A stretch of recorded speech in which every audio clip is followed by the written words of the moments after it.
अहमदु व नसल्ली अला रसूलिल करीम फ़अम्माबाद औज़ु बिल्लाहि मिनश्शैतानिर्रजीम बिस्मिल्लाहिर्रहमानिर्रहीम। तमाम सुनने वालों को अस्सलामु अलैकुम।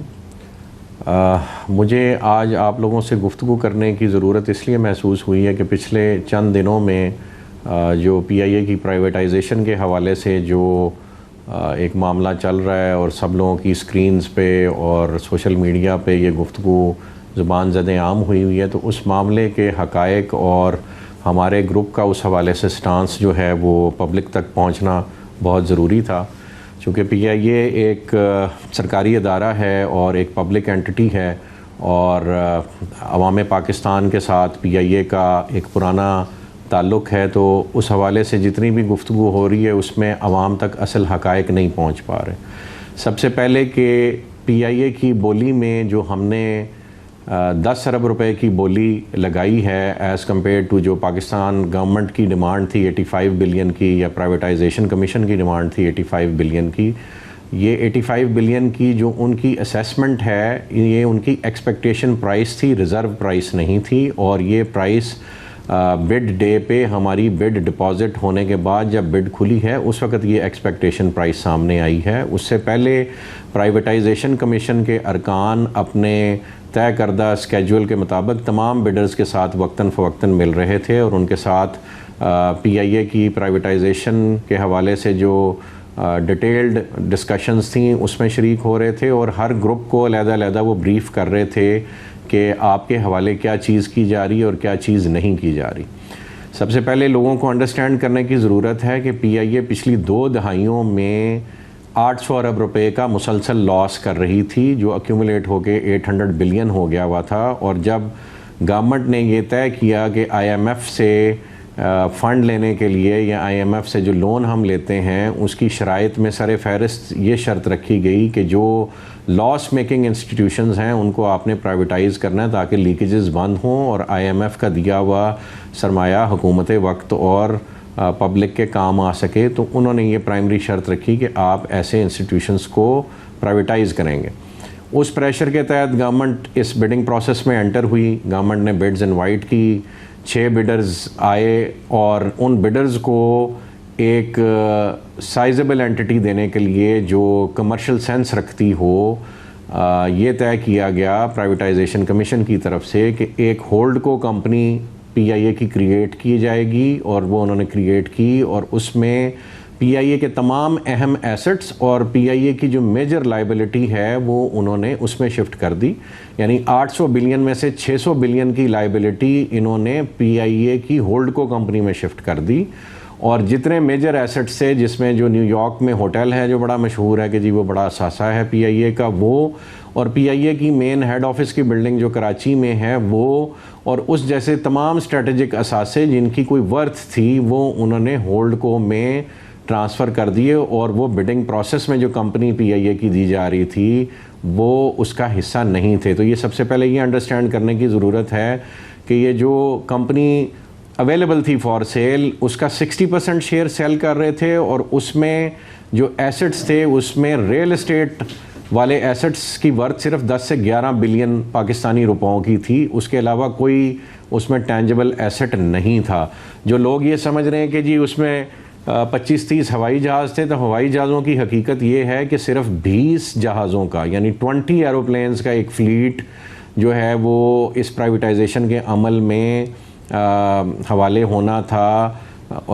जिस भी कंपनी ने ये बिड जीतनी थी उसके, और उन 20 एयरक्राफ्ट्स की रियलिटी ये है कि उनका एंटायर फ्लीट मार्च 2025 में ग्राउंड हो जाएगा। यानी ये उसकी रियलिटी है इस वक्त। और यानी जो फ्लीट ग्राउंड हो जाना है और वो उसमें ओन्ड त्यारे बहुत कम हैं और सारे त्यारे लीज़ पे थे।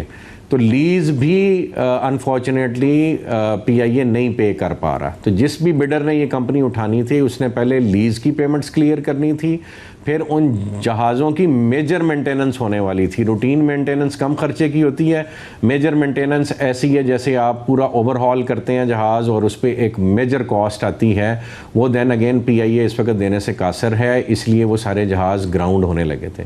उसके अलावा इंटरनेशनल रूट्स हैं उन एसेट्स में जिनको ये एसेट्स गिन रहे हैं, और उनमें से सारे प्रॉफिट मेकिंग रूट्स इस वक्त बंद हैं जो यूरोप के और यूनाइटेड किंगडम के थे, वो सारे इस वक्त इनएक्सेसिबल हैं और उनको रिस्टोर कराना सिविल एविएशन की ज़िम्मेदारी है।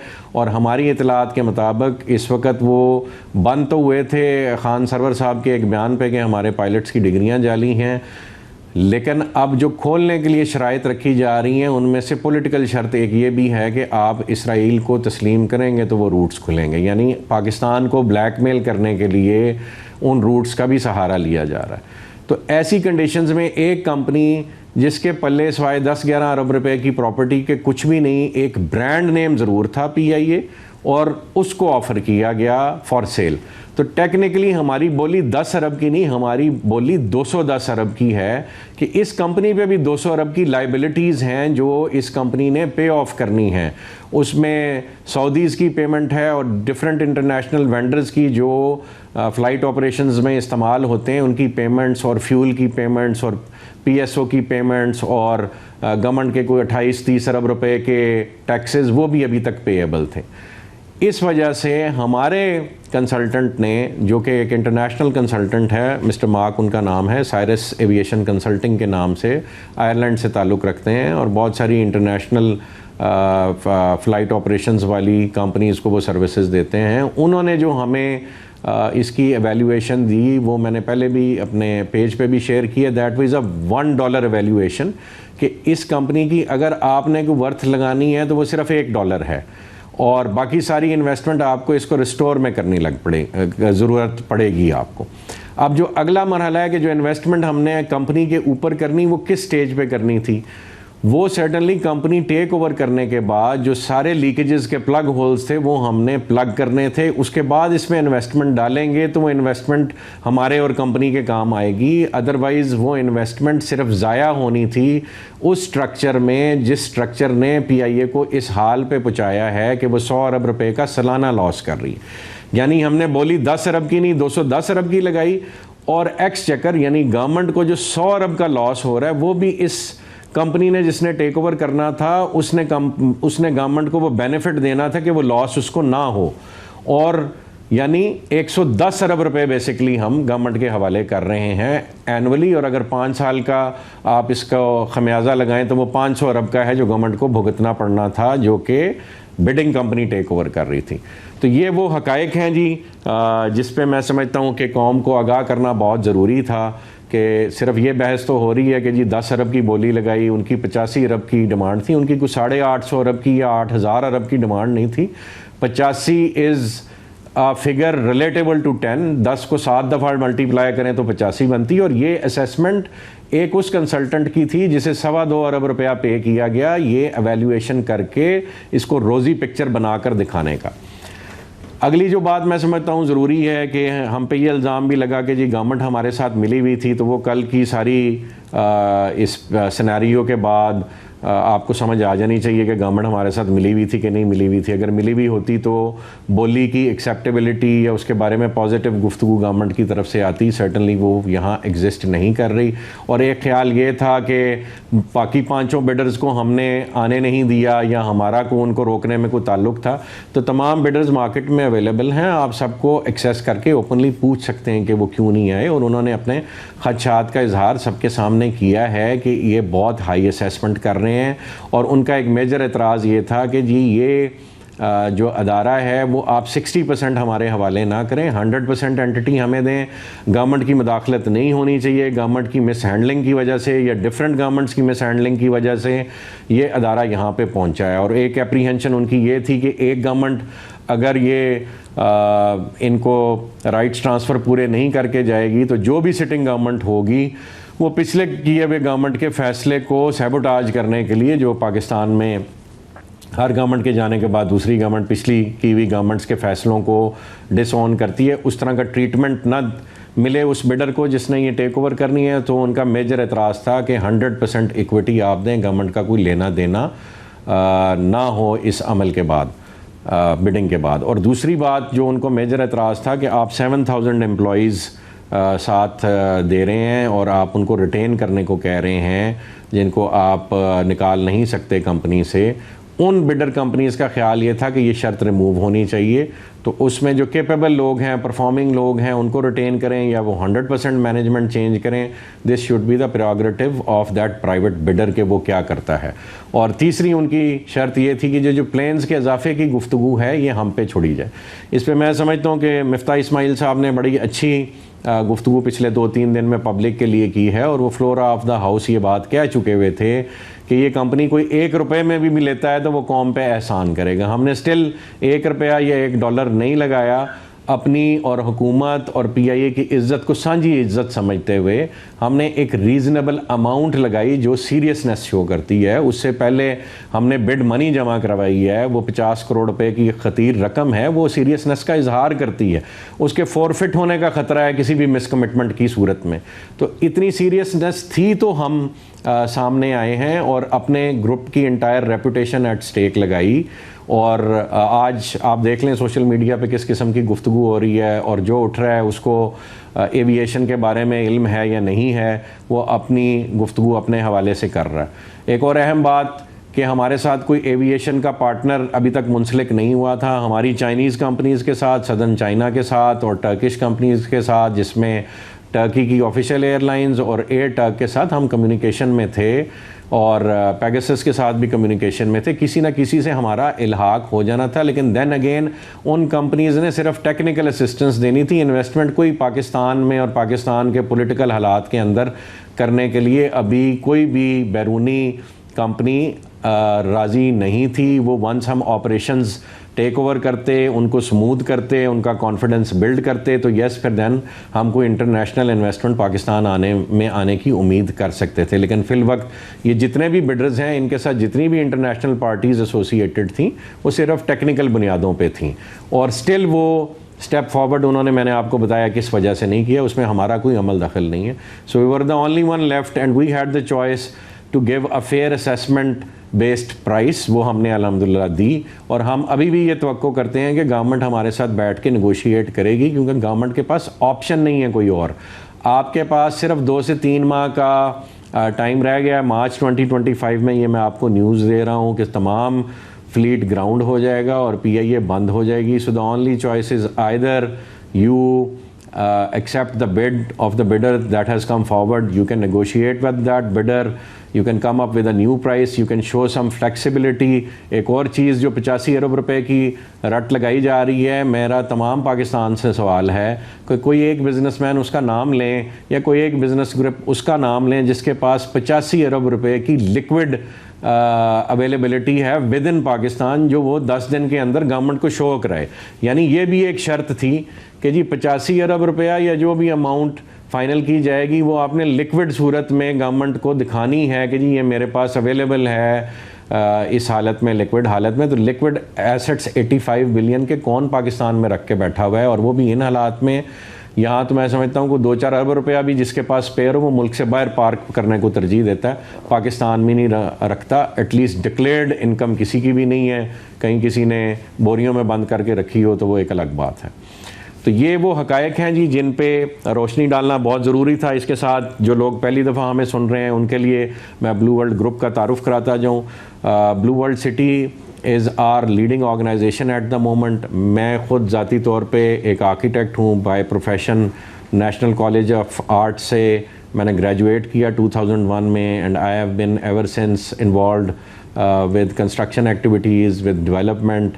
ब्लू वर्ल्ड एक फ़कीदुल मिसाल प्रोजेक्ट है जो अल्हम्दुलिल्लाह पिछले 5-6 सालों से ऑन ग्राउंड अवेलेबल है। हमारे पास 2 लाख कनाल से प्लस रकबा अल्हम्दुलिल्लाह साइट पे एक्यूमुलेट हो चुका हुआ है, जहां हम एक फ़कीदुल मिसाल किस्म का टूरिस्ट सिटी डेवलप कर रहे हैं। और हमारा एविएशन में आने का मकसद, PIA लेने से पहले हम ब्लू वर्ल्ड एविएशन के नाम से अपनी एयरलाइन डेवलप करने के प्रोसेस में थे। उसके लाइसेंस के लिए हम अप्लाई कर चुके थे और हमारा इरादा एविएशन सेक्टर में एंटर होने का दुबई की एग्ज़ाम्पल को विजुलाइज करते हुए हमने ये फ़ैसला किया ग्रुप ने कि जिस तरह से दुबई ने रेत में एक शहर आबाद किया जिसकी बुनियाद उसने एविएशन यानी एयरलाइंस और एयरपोर्ट्स पे रखी और फिर टूरिज़म पे रखी और फिर रियल एस्टेट पे रखी। और दुबई की यस एक एडिशनल एंटिटी उसका सी पोर्ट है, पाकिस्तान के पास भी सी पोर्ट अवेलेबल है। तो पाकिस्तान की तरक्की के लिए और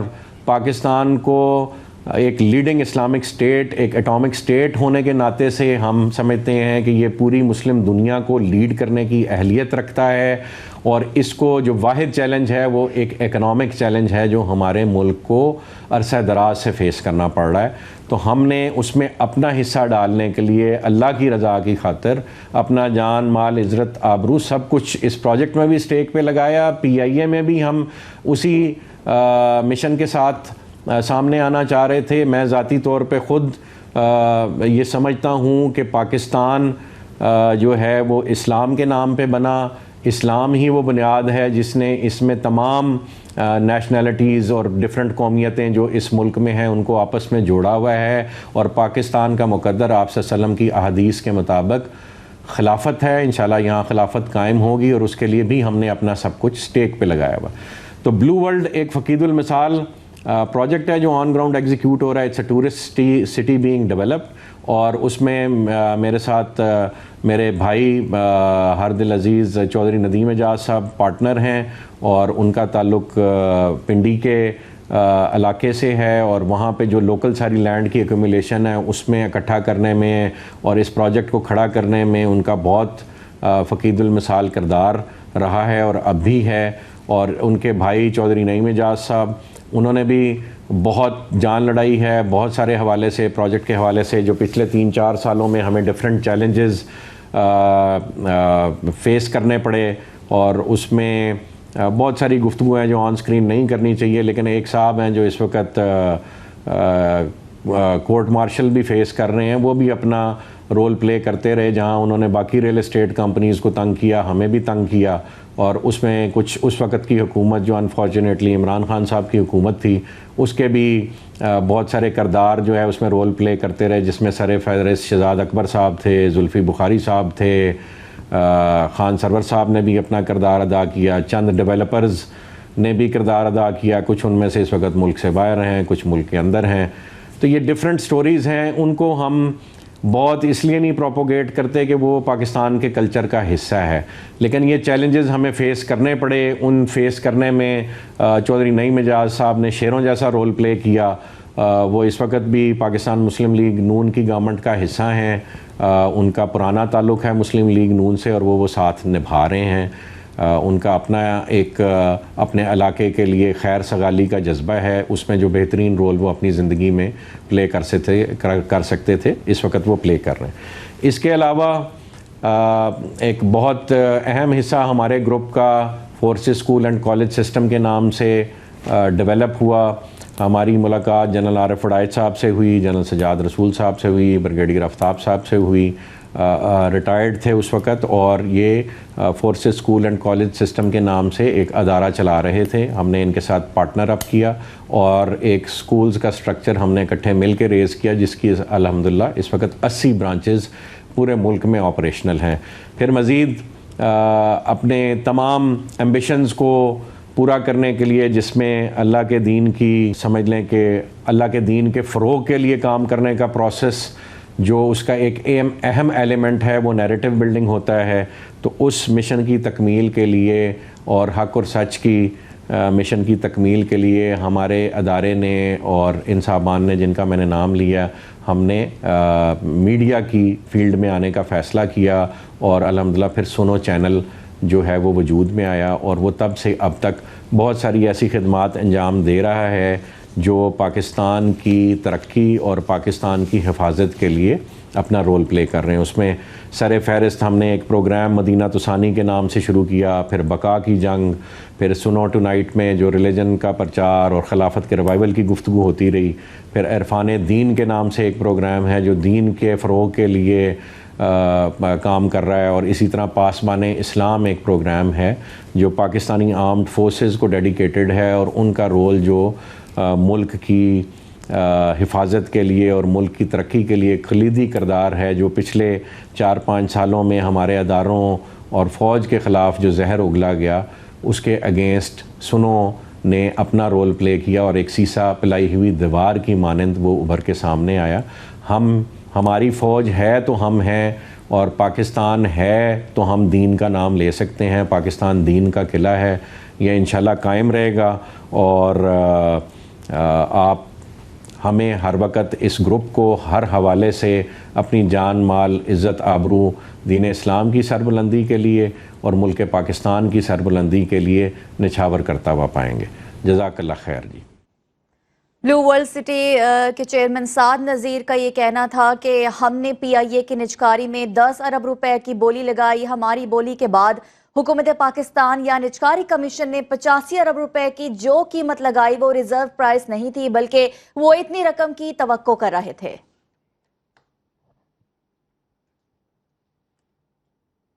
न्यूज़ बुलेटिन